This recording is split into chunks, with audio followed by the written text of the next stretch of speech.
Alright, now that the microphone wants to behave, I gotta replace the battery soon, but we should be able to get through at least this segment, maybe the next couple of segments before I swap out the battery. But anyway, welcome back everybody to part 4 of my 2026 wrestling. Let me correct myself there. Wrestling DVD and Blu-ray collection overview. So what I did, I actually pulled everything. So once again, there is a small shelf behind the camera here. I pulled everything off of the bottom shelf, and then the top shelf I had the front row because that was all of the TNA, mostly the pay-per-views. So I pulled everything off of the rest of the shelf. So I am going to switch gears a little bit here. We'll get to, again, TNA, obviously, but I do want to do this stuff first. And obviously it's a lot, and I can't hold it all up. So, before we get into the other promotions and stuff that I have, because we did all the WWE, I do want to go through this stuff here. So, actually, we will do this. There we go. So, I do have some other wrestling documentaries and such here. So, first up, this is Finding Zach Gowen, who he wrestled in WWE for a little bit. He actually only had one leg. He was only there for a very short amount of time. But, yeah, he only had one leg, and he wrestled, and I know I think he ended up getting into drugs and stuff, but he's sober, and he's all good now, which is pretty cool. And yeah, there's a little insert in here that I totally forgot was in here. But yeah, this was a documentary that was done on him. I got this. I think it was, I want to say it was High Spots. They're not as big as they used to be, but they were one of the bigger wrestling company, sold merch and DVDs and stuff. But they're still around, but they're not as big as they were. I bought some stuff off of there, and then they had, I think it was like a $20 grab bag, and this was included in the grab bag. I got this. I got a TNA wrestling drawstring bag. There was an autograph picture of Matt Morgan in there. There was a bunch of stuff. So I was like, cool. But we'll check this out and see what it is and what they have to offer. And like I said, there is a insert in there, indie wrestling DVDs, I suppose. Yeah, little documentaries and stuff, which is very cool. So yeah, very nice.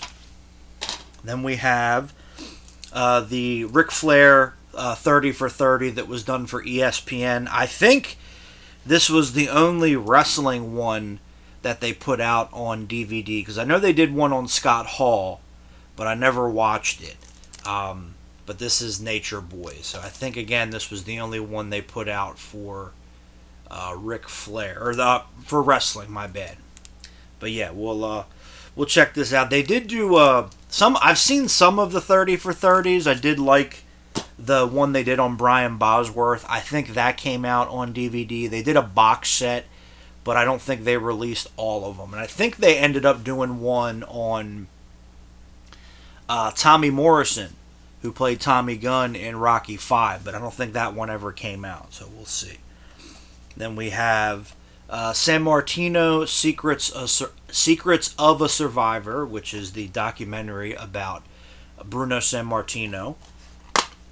I think I found this on eBay, so there you go. And I don't think I don't know if this only came out in the Pittsburgh area or not, when he came to America, where he settled, but I haven't seen that one since, so there you go.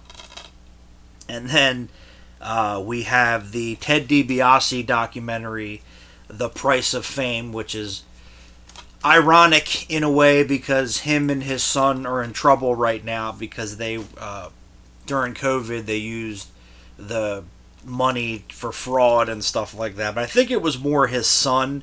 I think Senior was involved with it a little bit, but I think it was mostly his son. So, there you go. But always liked him in the ring.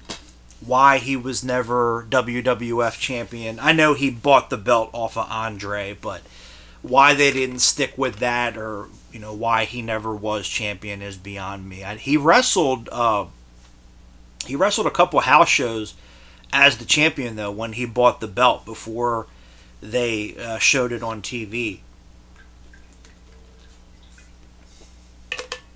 So there you go.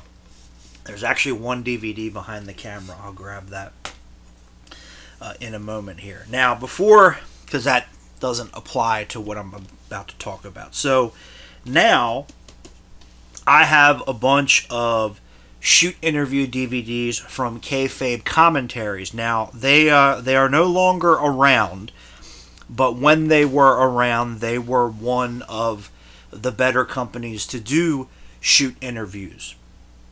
And I know people are thinking, what's a shoot interview? Well, in wrestling, the term shoot means it's for real. So they just took that and made a gimmick out of it and just called it the shoot interviews. Now, back in the day, back in the late 90s is when they first started, up until the early to mid 2000s, early 2010s, these were very popular. It seemed like every wrestler at one point was doing one or was close to doing one. I think RF Video, who did all of ECW's stuff back in the day, which we will cover some of that stuff later, they were the ones that started it. I think Hulk Hogan was going to do one for them, if I remember correctly. So everybody in the business was doing a shoot interview, it seemed like, for a good while there. So there you go. But Kayfabe Commentaries, when they were getting out of the physical media business, they were selling a lot of these off very, very cheap. So I went on their website and grabbed what they have left, and then some of them I found on eBay and other places because they were sold out on their website. But I think the majority of these I got, again, from their website when they were getting rid of all their leftover stock. So first up, I did these backwards, so yeah, we'll do that. Alright, so we'll do this.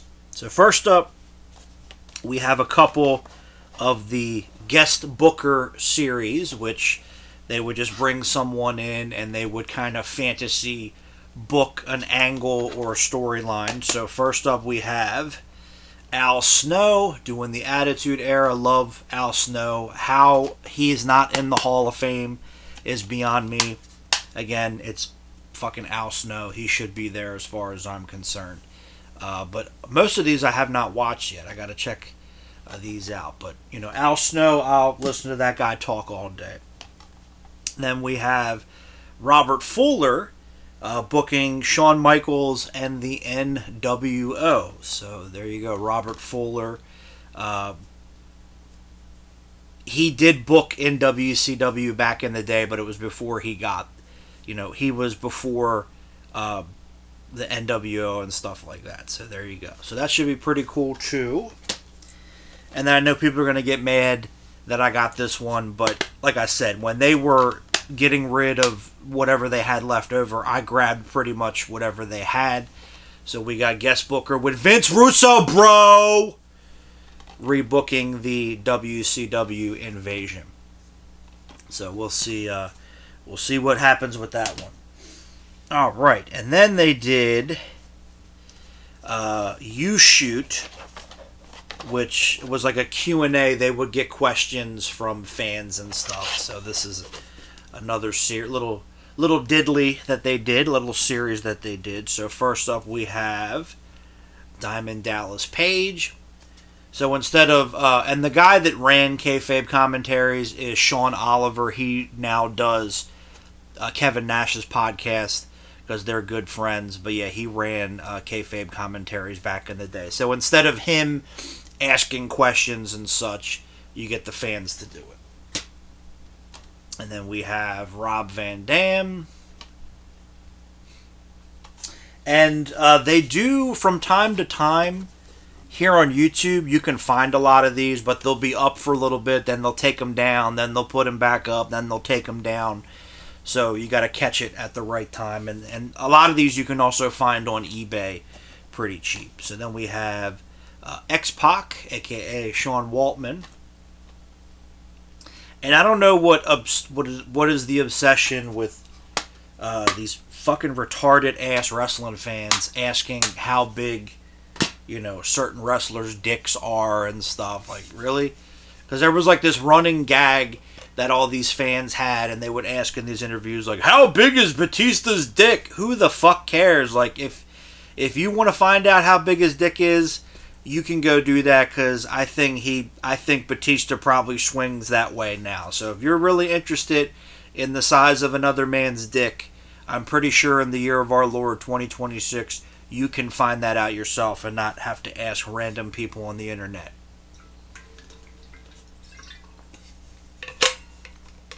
But this is the fucking world that we live in, people. So there's that. Then we got Hornswoggle, which they just call him Swoggle for some reason. I think that was the name he used on the independent circuit. And then we have China. So there you go.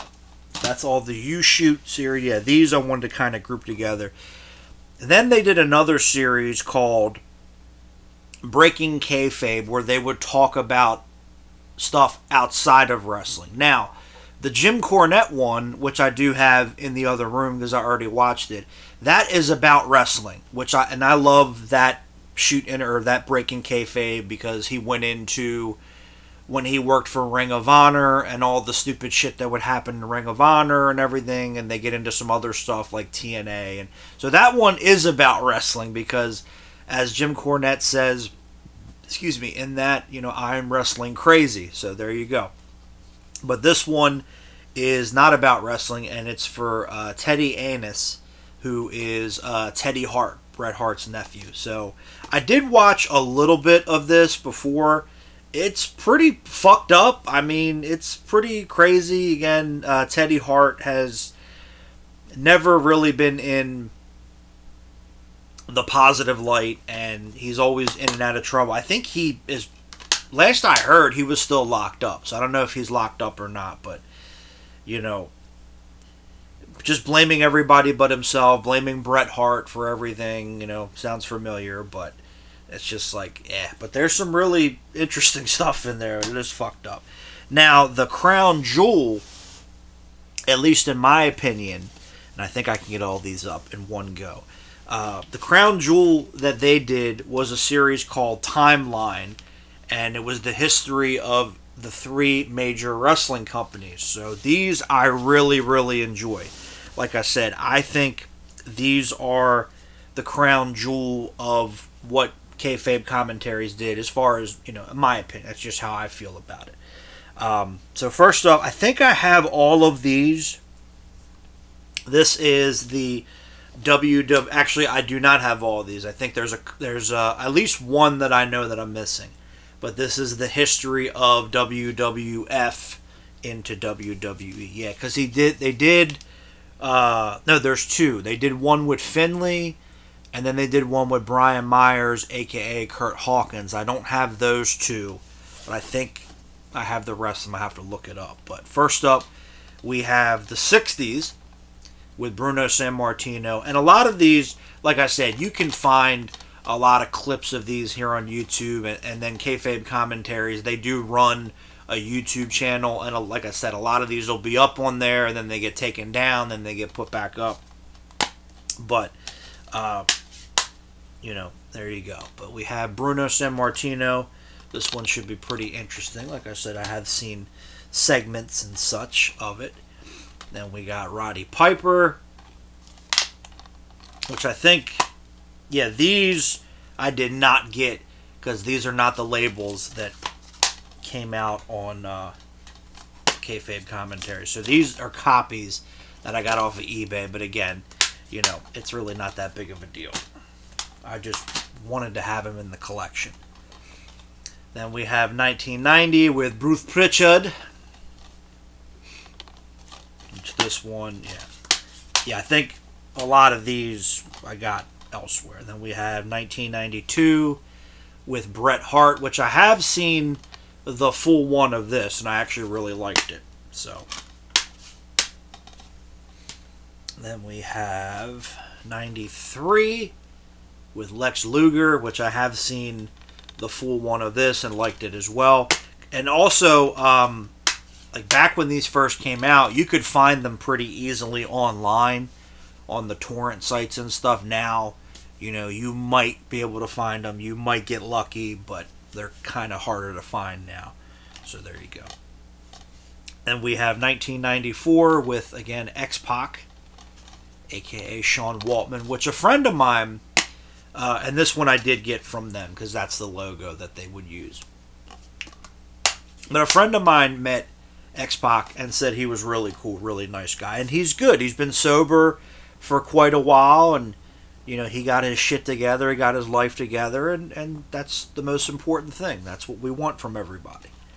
So there you go. Then we have 1995 with Kevin Nash, with Big Sexy, Big Daddy Cool, whatever you want to call him.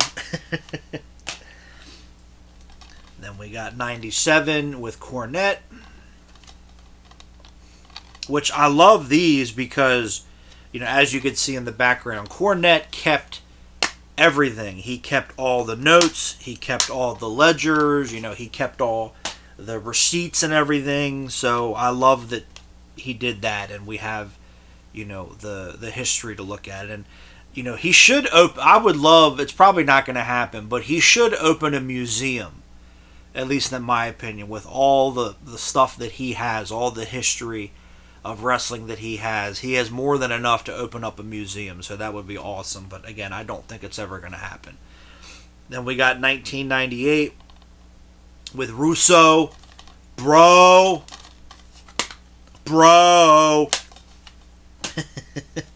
Then the last one that I have is 2000 with Rikishi, as Jim Ross used to call him.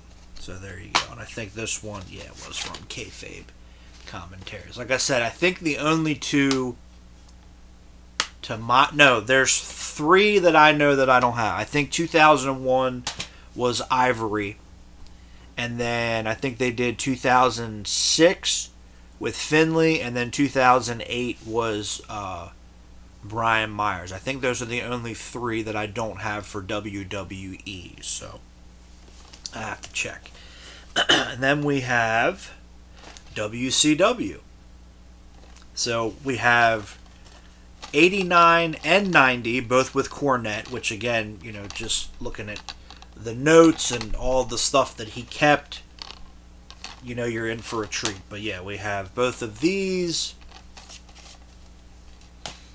And then we've got 93 with Vader. And then we got 94 with Eric Bischoff. And I also have 2000 because that was Vince Russo. And then I think they did 97 with Kevin Nash, but I don't have that one, so I have to look. And then I actually have the complete set, but 99 and 2000 I already watched, but we'll get to those later. But I do have the full ECW set, because of course I do. So we have 92 and 93 with Todd Gordon, which was the pre-Extreme Championship Wrestling. This is when it was still Eastern Championship Wrestling. And then I think also in 92, it might have still been Tri-State, because actually, again, before it was Extreme Championship Wrestling, it was Eastern Championship Wrestling, and then before that, it was Tri-State area wrestling, because it was Pennsylvania, it was Philly, Jersey, and New York City. So there you go.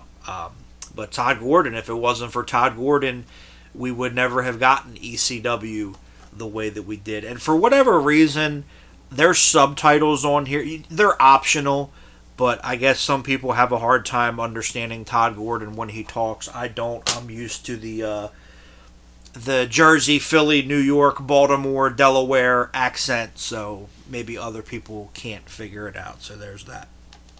And then we've got 94 with Shane Douglas, which I think I also have the Breaking Kayfabe with Shane Douglas as well. I met Shane Douglas about 15 years ago.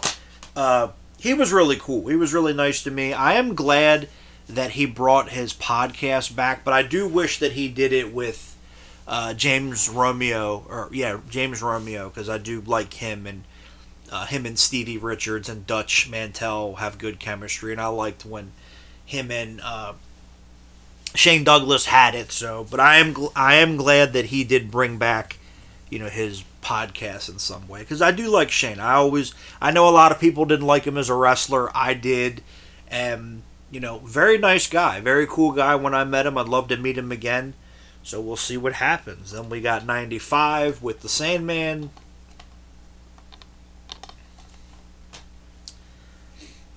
We got 96 with Raven. And these are going to fall, so I won't do that. Then we got 97 with Sabu. And then 98 with New Jack. 99 was Rob Van Dam. And then 2000 was Just Incredible for whatever reason. But those I already watched, so we'll get to those at a later time. So yeah, I wanted to just kind of do those quickly first and get those out of the way. So now I will get into the other promotions that I have DVDs for. Now, first up, I only have one Ring of Honor DVD, and I found it, oddly enough, when I was in Colorado. I found it at Entertain Mart for 99 cents, so I'm not complaining. And it is Crowning a Champion, which was one of the early Ring of Honor events. I did have, a long time ago, I think before I was on YouTube, I did have, because Ring of Honor, when they started to get a little bit bigger, like 2008, 2009, they did get semi-national DVD distribution. There was a company that put out a couple compilation DVDs. I had one of those, and then I got rid of it. And now those are really expensive, so I should have kept it, but for whatever reason I didn't.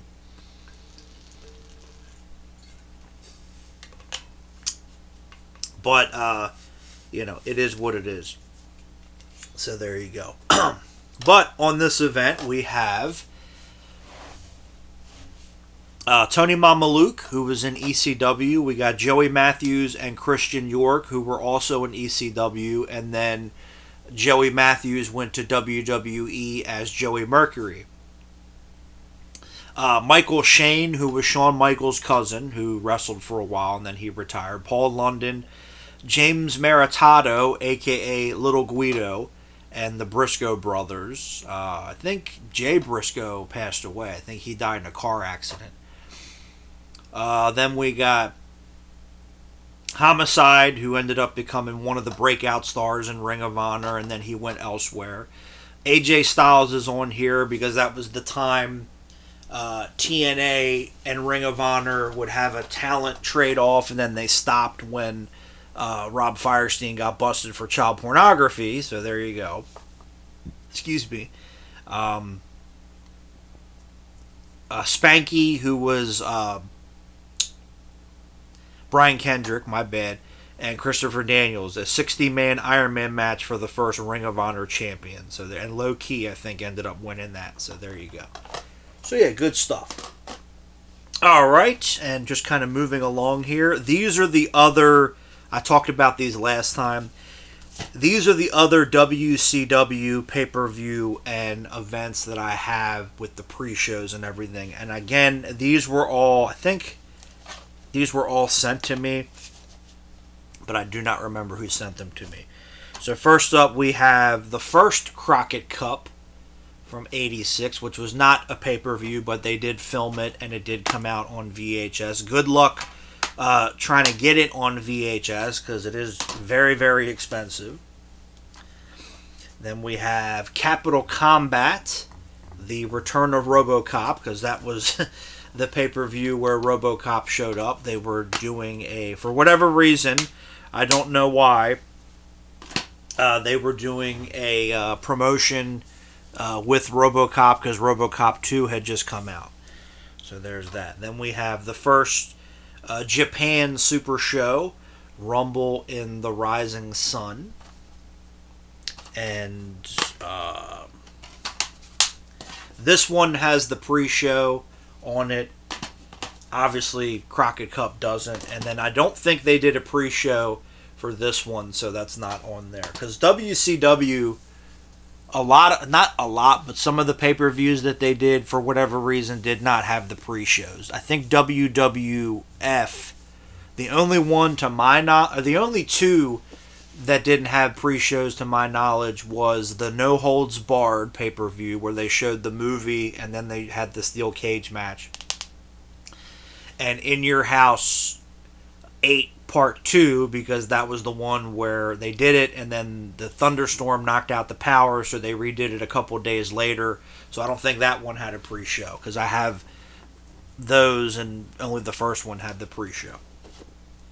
Then we have the first Super Brawl, which this does have the pre-show, I believe. Then we have the Great American Bash 1991, which again I believe has the pre-show. Then we got Battle Bowl, which was, I think they only did one Battle Bowl pay-per-view, which has the pre-show. And then we have Mayhem 1999, where of course Bret Hart got kicked in the head by Goldberg.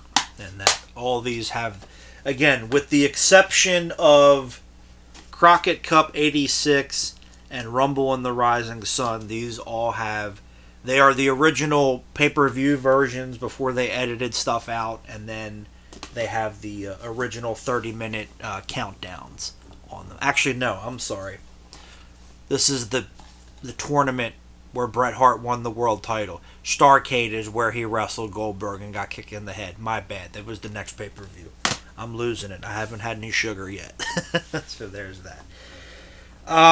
Actually, let's just go chronologically here in terms of companies. So next we'll do all the ECW DVDs that I have. So first up, this was not a pay-per-view, but it was before they were on pay-per-view. It was one of the super cards that they had. But we have When Worlds Collide 1994, which I got this, I think, at Retro Replay, because I think it was only $5. And this was RF Video put this out again, who would film all the ECW events, which we'll get more into in a moment here. So yeah, this is where Arn Anderson and Bobby Eaton just randomly not randomly, obviously it was planned, but this is where they showed up and wrestled Terry Funk and Sabu.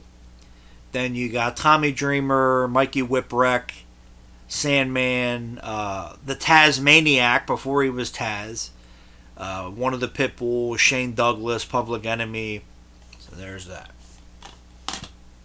Then we have, now overseas, Delta, I think is the name of this company. Yeah, Delta, which put out a lot of B movies and such on DVD. They had ECW's license overseas, and they released a bunch of DVDs. I do have only 2, because a lot of these now are very hard to find, and they can get expensive because everybody wants them, because these have all the original music and such. So first up, I have Holiday Hell 1995.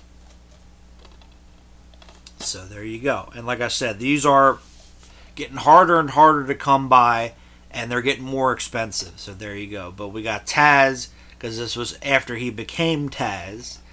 You got Too Cold Scorpio, Mikey Whipwreck, the Pitbulls, the Eliminators, Raven, Tommy Dreamer, Sandman, Public Enemy, Cactus Jack, and Sabu. And then we have Cyber Slam 96, which Cyber Slam was their fan convention, and they would do Q&As and stuff, and then they would have a super card. They did that for a couple of years, and they were the first wrestling company to do that.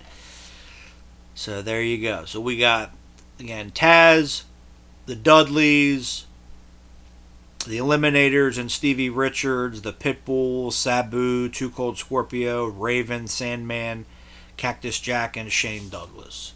So yeah, these are the only two UK DVDs that I have, and like I said, everybody wants them because you can't find, because they took all the ECW stuff off of Peacock, and also it has all the original music and they're uncut and stuff like that. So there you go. So then, I know there's one that's not a part of the series in here, but that's okay. I do have all of the Pioneer Entertainment actually had a distribution deal with ECW. Actually, right at the end, I think 2000, and they had it. I think ECW had already gone out of business, but they still had the license to put them out on DVD, because some of these came out, I think, in like 2002. I'll look at the copyrights here. But they did put out 4 best of DVDs, 2 wrestler specific DVDs, and then 1, 2, 3, 4, 5, 6 pay-per-view or super cards. So we'll do those first. So they did put out ECW Barely Legal, which was the first pay-per-view. Although this is edited, it is not the full original pay-per-view broadcast, which I do have that. Some of the promos and interviews and such are not on here, so they just cut it for whatever reason. This did come out in 2000, so ECW was still around. Then we got WrestlePalooza 97, which was not a pay-per-view, it was just a super card. This was also, it says 2002, yeah. So let me, hold on. Yeah, this was 2000. This was 2002. So ECW had already gone out of business and such. WWE had already bought them, but I guess part of that deal or whatever was Pioneer still had the license, so they were still allowed to do this. Maybe that's why the Rise and Fall of ECW didn't come out till later. I guess they had to wait till that licensing agreement was done. You know, interesting. I think this is the full show, though, because again, it was not a pay-per-view. Then we have Heatwave 98, which many people consider this to be the best ECW pay-per-view. You could certainly argue that fact. This came out in 2001, so ECW had just gone out of business. But this is a great pay-per-view, and again, I think some of the promos and interviews did get edited out, so there you go. But these are, for a little while, these Pioneer DVD, and I knew that was going to happen. They were a little bit harder to find. They were a little more expensive. I think they kind of fluctuate in price, so there you go. Then we have CyberSlam 99. And this came out in 2002 as well. And I think, again, this is... Well, there's no inserts. Some of them don't have inserts. I'll have to find them elsewhere. But I think this might be the full show, too. Again, I'm not sure. And then we have Anarchy Rules 99, which I do have this on VHS. I will cover that when we get to the wrestling VHS. But I do have this one as well. And I think, again, same thing. Some of the promos and stuff might be edited out of the DVD. Alright, and then I have Guilty as Charged 2001, which was the last ECW pay-per-view, which just passed its 25th anniversary. The last ECW televised event. And this came out in 2001, so the year that it broadcast. I actually rented this on VHS back in the day, because they did put all of these out on VHS as well, but you know, do I really need them on VHS and DVD? No, I'll just keep them on DVD. So there you go. Then again, like I said, they did 2 wrestler centric DVDs. So first up we have the best of the Dudley Boys.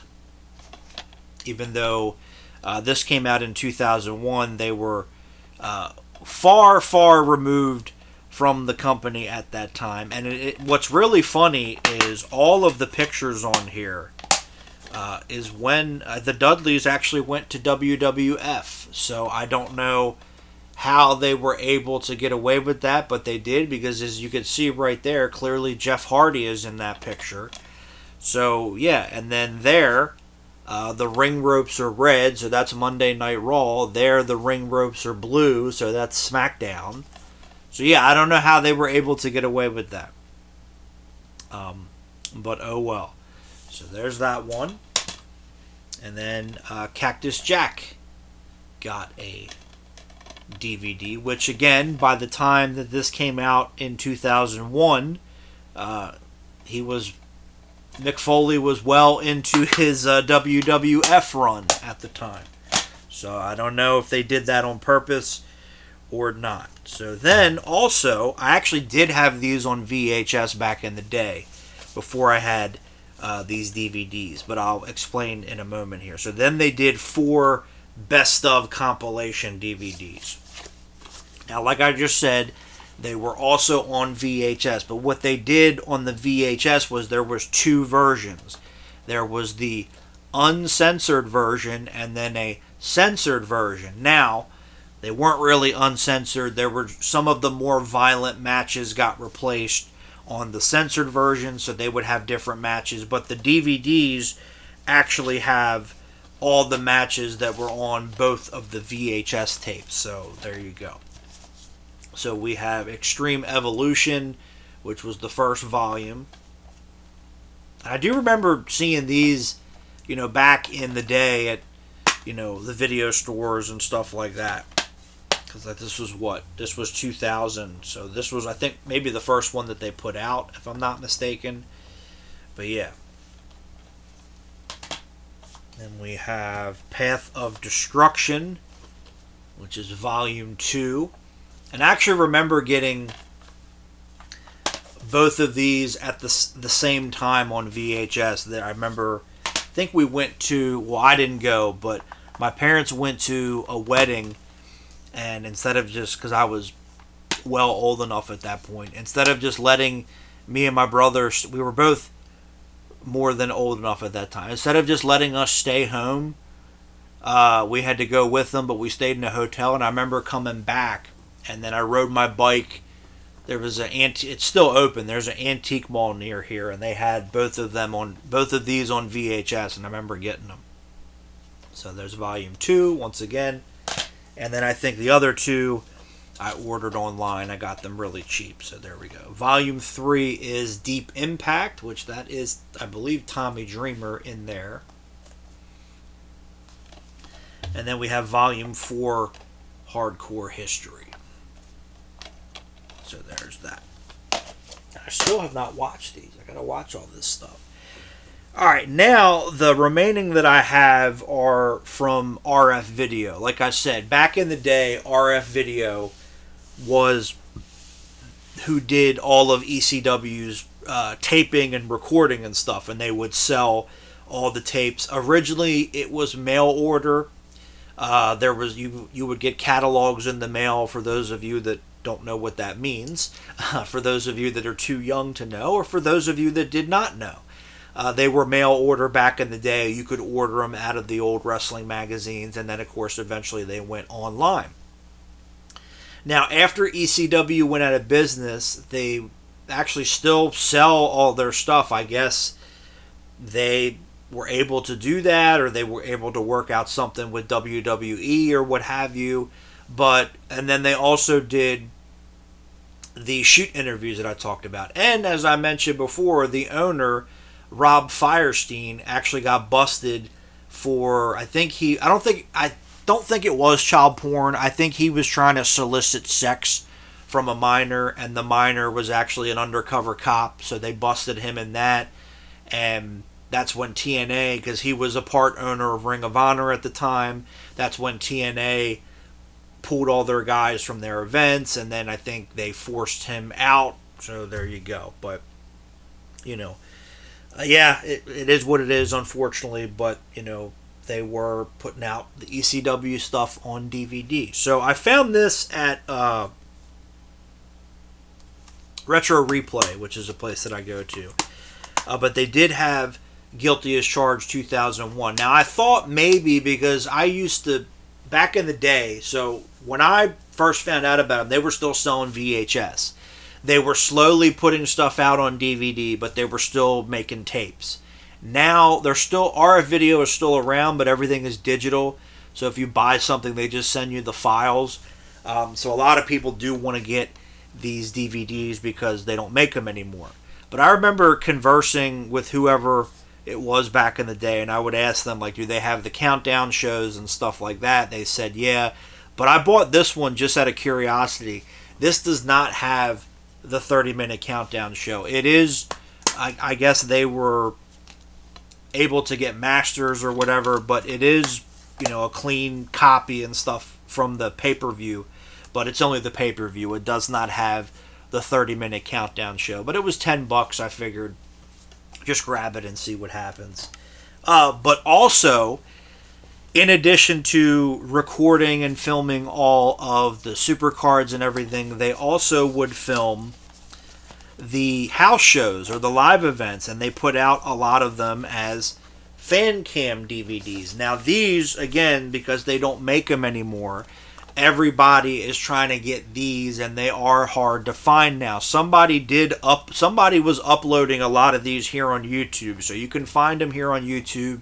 You can find them on Internet Archive. You can find them in a bunch of different places. But again, if I can find the DVDs for them, I like to pick them up because, it's just what I like. So there you go. So first up we have September 27th, 1996 from Allentown, Pennsylvania. I got this, I think, at Retro Replay.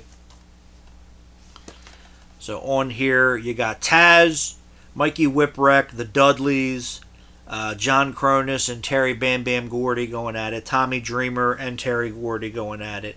Stevie Richards and the Blue Meanie, Shane Douglas, Sabu, Perry Saturn, and Raven and Sandman in a cage match.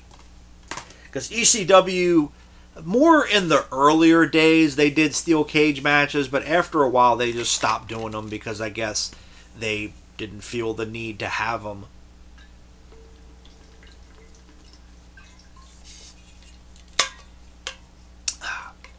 Because it was hardcore and all that kind of stuff. So there's that. Alright, if I could put these in the proper order, that would be great. And then we have October 23rd, 1999 at the ECW Arena in Philadelphia. This is when Sandman came back to the company. This was one of the ones I was trying to get the most. I found it on eBay. But yeah, this was a big deal because Sandman had gone to WCW and then he came back and it was a surprise. And I've seen the footage of this before. The entire building just loses their shit because they didn't know Sandman was coming back. It is so loud in there. And that building was not very big either, so there you go. Then we have March 3rd, 2000 from Asbury Park, New Jersey, with the infamous explosion match, which they were trying to, like in Japan, they would have where the ring exploded. It was just flash paper and stuff. But ECW tried to do that, and it didn't work, and I don't think they showed it on TV and everything. But here, you can see it in all its glory. So there you go. I'm sorry. I forgot to mention who's in this one. Mike Awesome, Mikey Whipwreck, Nova, Chris Candido, Super Crazy, Little Guido, Spike Dudley, Tajiri, Jerry Lynn, Kid Cash, the Baldies, Rob Van Dam, Sabu. There you go. And then Raven and Tommy Dreamer teamed up. So in this one, you got C.W. Anderson, Danny Doring and Roadkill, the Impact Players, which was Lance Storm and Just Incredible, unfortunately, Nova and Chris Chetty, Tajiri and Kid Cash, Super Crazy and Little Guido, Steve Corino, Mike Awesome and Masato Tanaka, and Balls Mahoney was in the explosion match, which again went off like a fart in church. Then we have June 3rd, 2000 from Pensacola, Florida, where Sandman decided to get naked one night because he was high off of his fucking ass. So there you go. So he runs around naked for a little bit for whatever reason. But you got Simon Diamond and Johnny Swinger, Danny Dorian Roadkill, Kid Cash, Nova and Chris Chetty, Chris Hamrick, Mikey Whipwreck and Balls Mahoney, Justin Credible, Jerry Lynn, Rob Van Dam and Little Guido, Steve Carino, Rhino, Sandman, Raven, and Tommy Dreamer and Tajiri. So there you go. And then these were the two that I wanted the most, and they popped up on eBay and I got them. So we have the first two shows that they did at the Hammerstein Ballroom in New York City in Manhattan, which the last time I was in New York City, I walked past the Hammerstein Ballroom and I just happened to be wearing an ECW shirt at the time. Call it fate. I was like, oh, here it is. So I was like, cool. So for the first show they did was August 25th, 2000, where they had a tag team title tournament because they did not have tag team champions for a while. So there's that. Then there's a couple singles matches on here, but it's mostly the tournament. And then we have the next night, August 26th, where it was, I think, just all singles matches. So there you go. But yeah, these two were the first two shows that they ran in that building, and then they did the last two pay-per-views there, Guilty as Charged 2001 and then Massacre on 34th Street. So there you go. But like I said, these were the two that I wanted the most. So even in the end, they were still putting out great shows and good matches and stuff. It's just, again, the reason why ECW went at it. Well, the main reason why ECW went out of business is because Paul Heyman mismanaged the company. I'm just trying to get a better look on the time there because it's not meshing well with the White Ranger in the back. So, you know what? I will, because I do have TNA to talk about yet. I will cut this a little short. We'll do that. I'll cut this part a little short, and we'll come back in part 5, and we'll talk about TNA, and then that'll be everything that I have not watched yet. So then I'll start pulling the stuff from the other room, and we'll go through the stuff I have already watched. So yeah, actually, hold on before I do that, because I did forget one. I mentioned that too, did I not? I forgot one DVD, and it is ECW related, so there's that. But I did find this also at Retro Replay. It is, again, RF Video put this out. It is the history of the ECW TV title. And it's a 5-disc set. So it has, I think, every TV title change up until when Rhino beat Kid Cash. So there you go. So yeah, the beginning, the TV title tournament, before it was Extreme Championship Wrestling, up until, again, Rhino beat Kid Cash. Actually, I think at this show, if I'm not mistaken. So there you go. Very cool. So yeah, that was the last one. Because I'm like, I see it, I should grab it. Oh well. I stopped myself in time. Oh well. Anyway, so next time, part 5, we'll come back. We'll talk about TNA. And then we'll go from there. So, as always, thank you for watching. Most importantly, take care of yourselves. And we will talk to you guys on the next one. See you.